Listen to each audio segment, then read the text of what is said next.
17 August রবিবার doctor স্বরূপ মালাকারের সম্পাদনায় বহরমপুরে প্রকাশিত হল আন্তর্জাতিক মলাট সাহিত্যপত্র। বিশেষ সংখ্যা হৃদয়ে রবীন্দ্রনাথ। কবিগুরু রবীন্দ্রনাথ ঠাকুরকে স্মরণ করে মলাট সাহিত্যপত্রের এই সংখ্যাটি প্রকাশিত হয়।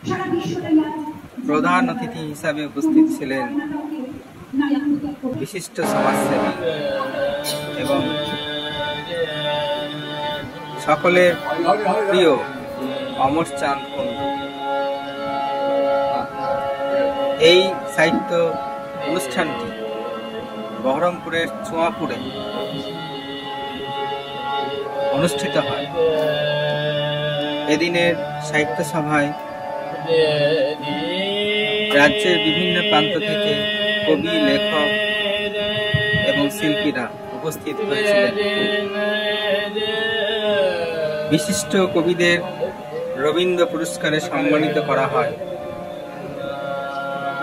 উপস্থিত সকলকে মেমেন্টো, পুরস্কার এবং মিষ্টি প্রদান করা হয়।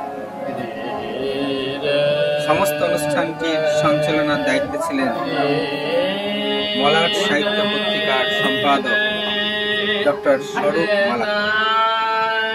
সেই অনুষ্ঠানের এক ঝলক আপনাদের সামনে।